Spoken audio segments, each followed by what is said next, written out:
After we realised the heart-wrecking fact of the 14th of June, I had one hope, I had one wish.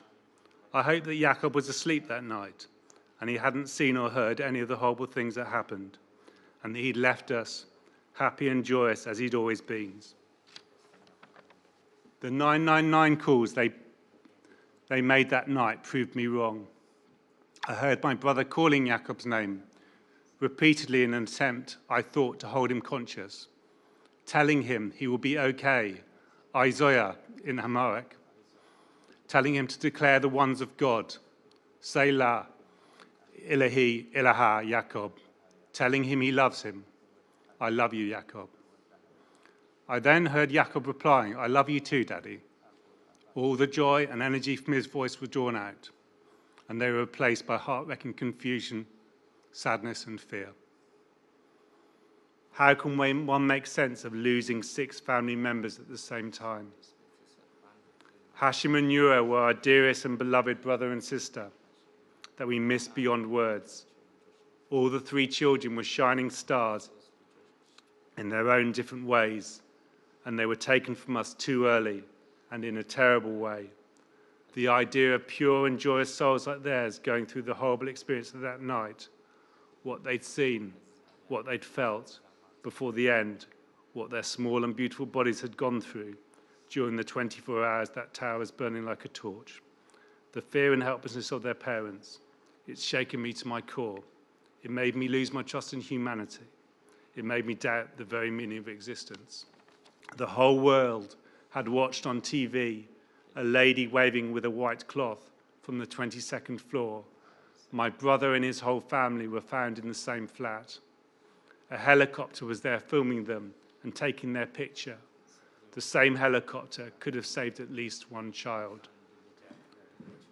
I still have a problem of accepting the fact that the UK, one of the most powerful countries in the world, couldn't do anything more in the year 2017 to save them, to save what was left of them. Why wasn't more done to save our loved ones? Why didn't the UK as a government try to do more that night? Why wasn't more done to at least save their dead bodies? Was it because the lives of the victims of Grenfell Tower didn't matter? Was it because our pain doesn't matter? Was the cost of trying to do more higher than the lives of our loved ones? Was a price set for the precious, unfairly short-lived lives of Jakob 6, Firdaus 12, and Yahya 13? Dying is one thing, how to die is another thing, and how you were treated after you died is a third thing. Our family members were let down on all 3 levels.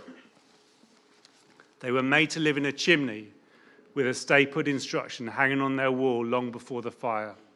They were instructed repeatedly and for a long time to stay in their flat, although everyone understood, starting from the first 20 minutes of the fire, that the fire was far from usual. They were cremated unwillingly. The only message that I have is for Sir Martin, Theresa May, and the rest of the government, red, green, blue, yellow. Basically, you do right by us, and you will do right by my children. Because at the end of the day, if it was someone on the street and they'd done this pain to my children, my Wayne at home, feel it like the pain, I have my own pain, but what I feel that my son's going through, my children, who can I argue with? Who can I sort this out with? My natural, me, naturally. So I have to say this to you because for the year, I want to scream at someone, I want to argue with someone, I want to deal with things like we deal with things, Pond Street, Pond Grove, whatever it is. So I'm saying, Sir Martin, you do right by us all, and you will do right by my children. Everybody else is, yeah, but you will do right by my children, because I can't fight you. I can't argue with you, and I can't turn up and knock on Theresa May's door. Yeah, that's all I'm saying. I've got to end it there, because then I'll go a little bit finished.